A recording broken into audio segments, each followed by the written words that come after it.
Good afternoon, everyone, and welcome to another episode of Campus Care Ed Talks.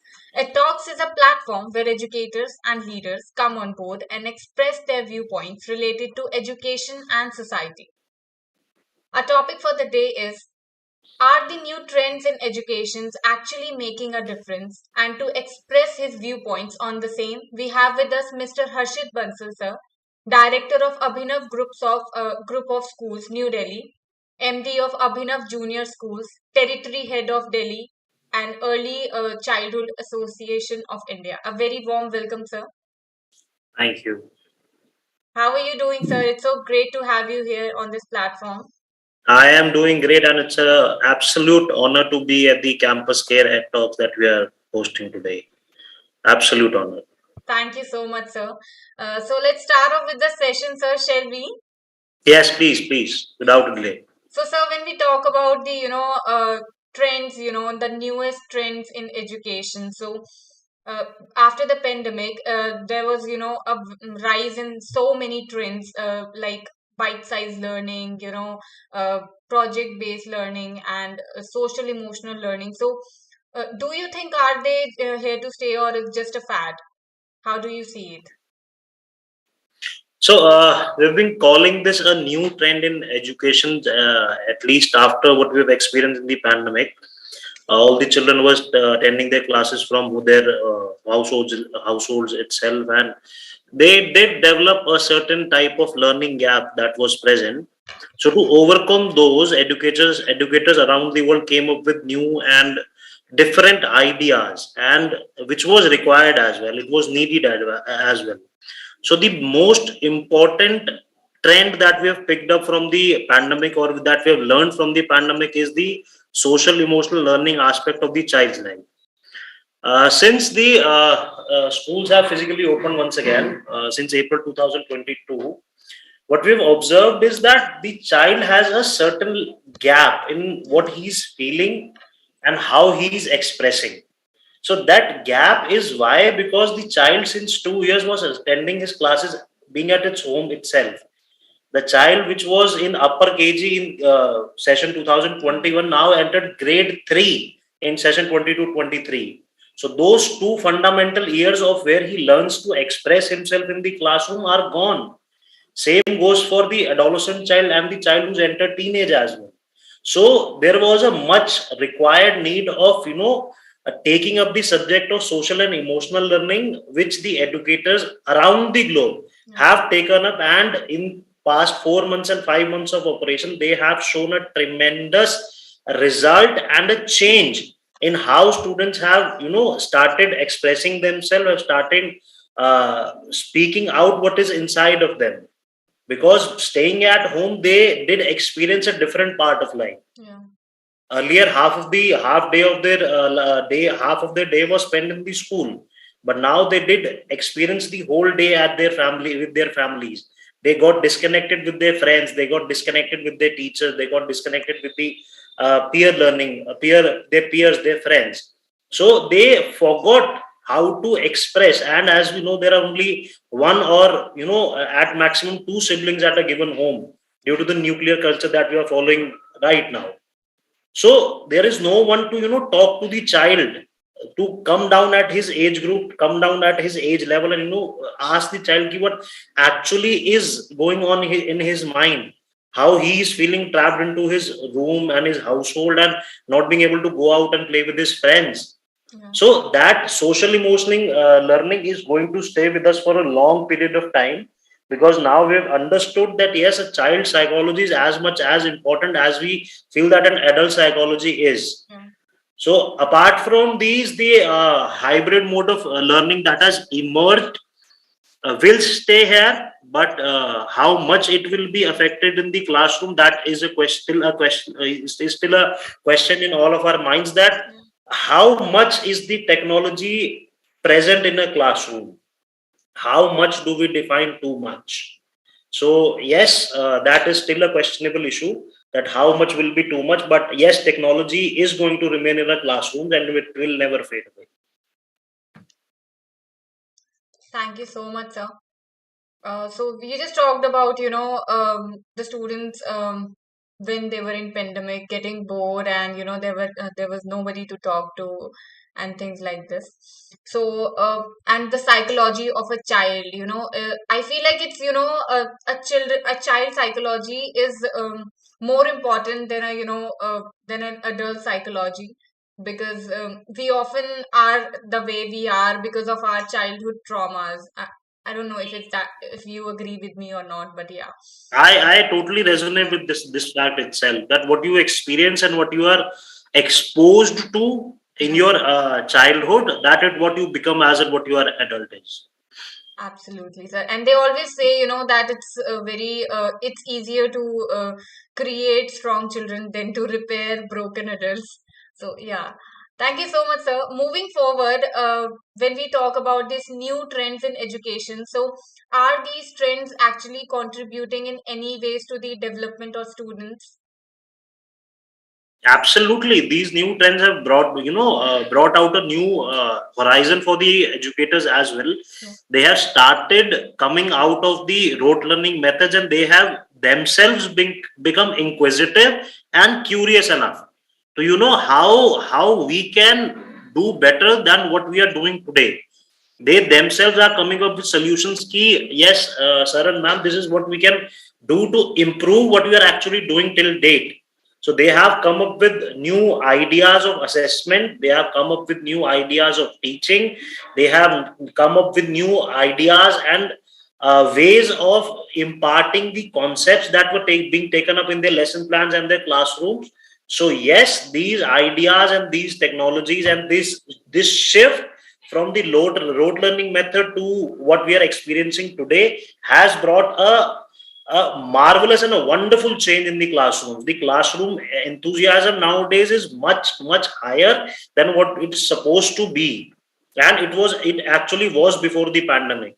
The children, as they have come back after 2 years into the school, they are also curious enough to mend that bridge, that gap of 2 years. So their enthusiasm is also above peak, and the teachers also, via the means of these new trends that have come up, they have outdated themselves, they had outpasted themselves, and they are coming up with the new ideas of their own. Yeah. So yes, these have contributed to a lot, I must say. Thank you so much, sir. That was a very well explained by you. So, would you, mind sharing some techniques that you have, came across recently, or maybe in the pandemic? So regarding a some new ways, innovative ways to do some things that were already we were doing was, see, the first thing that innovatively came up were how to take the assessments. And before pandemic also, this was a question in our minds, that how do we change the assessments, because assessments were basically taken from on pen and a paper. Yeah. And the child, as not only the child, as soon as he is launching himself into the world, he is not exposed to pen and paper now. He's exposed to technology, he's exposed to mobiles, laptops, tablets, and whatnot. So the pen and paper element goes away there. But this pandemic told us ki this can be modified. So tech giants like Google, Microsoft came in. They provided their resources where these assessments can be changed. These assessments can not only be taken into pen and paper, but they can be taken in a way different, that was different than pen and paper. So they provided us with assessment tools like video assessments. So there was a platform called Flipgrid by Microsoft, wherein we used to ask the children to record their own videos and upload them on their class channels that were made on Flipgrid, and the teacher used to watch them, analyze them on the basis of the fluency the child has, the pronunciation the child has, the use of vocabulary he has done, the props that he has made while expressing what he's trying to say, and of course the content that was present in it. So basically it was an integrated approach of assessment. You could assess English, the language proficiency, you could assess the content delivery, you could assess the theatrics and the oratory skills also, plus the art and craft in the props that the child was making. So not only the way of assessment was changed, but it also provided an integrated source of assessment. So Flipgrid was one. Then there was a platform called as Kahoot, where the teacher used to make his own quizzes and leave it in the class group for the children to play with, and the children came up with amazing results. So such kind of tools and technologies the teacher has used in the classroom to mend her ways of concept of teaching and learning. Flipgrid does really sound very amazing. Thank you It, so it much. is, Yeah. it is. The children, we were not expecting the children to come out so well in that platform, but it made a few students of our classrooms to make their own YouTube channels, and now they're, talking about their areas of interest, whether be it gaming or be it their artworks or be it their, any area of proficiency they are in. They have made their own YouTube channels, they are recording their videos, be not they are not professionally recorded videos obviously, but it has exposed them to a platform where they are coming out and expressing themselves. So that is what is a big gain for each and every educator that out there is. Absolutely, sir. So, lastly, sir, just a second. What if you just told us about this Flipgrid and all the new techniques that are being used. So, what if someone doesn't adapt to these trends? So, do you think there's some harm, or what kind of harm would that make? Yeah. See, point number one that you are saying that is if some student does not adapt to these trends, it is impossible to not adapt to these trends, because you look at a year-old guy, a year-old girl today. He or she does not know how to speak, but he or she does know how to use her mama's or father's phone to open YouTube and look at her favorite content on that.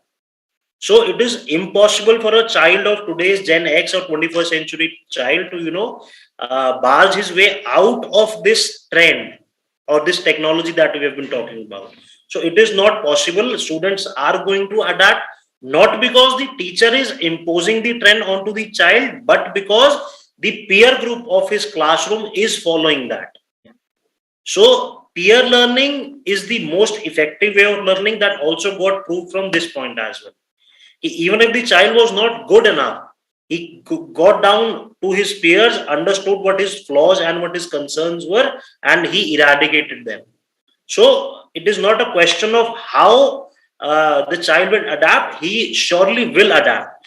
Our concern comes in where how much technology becomes too much. Yeah. So this always has been my concern. Ki how much should we expose the child to technology? Till what age, till what parameters, till what amount, and till what excess. So the point is not adaptation, the point is how much adaptation. Yeah, how much exposure should the child have in its at least till teenage, so that he is able to take the decision of right or wrong, whether he when he takes up the second chapter of his life. So till before that, we need to train him whether what and how is right and what and how is wrong for him. Absolutely, sir. Very well said. We should be, aware that how much technology is enough. Thank you so Yes. much, Harshit sir, for being here today. It was really wonderful having you here. I hope you too did enjoy the session. I did enjoy this session. We could have gone on long and long over this conversation, because this topic is very close to my heart, and it is a topic close to every educator's heart, at least nowadays. Because the NEP is also talking about integration of technology. The COVID has also taught us the importance of technology. So yes, choosing and deliberating over such a topic is a pleasure, and on a platform like this is always a much added, cherry on the top of the cake. So yes, I overly enjoyed it. Thank you so much, sir. We too did enjoyed you having you here. Thank you so much again for being here. Thank you, Intact, for having me over here. Thanks a lot. Thank you, sir. And for all the viewers watching us out, please don't forget to subscribe to our channel for more stuff like this. Thank you, sir. Have a great day. Thank you.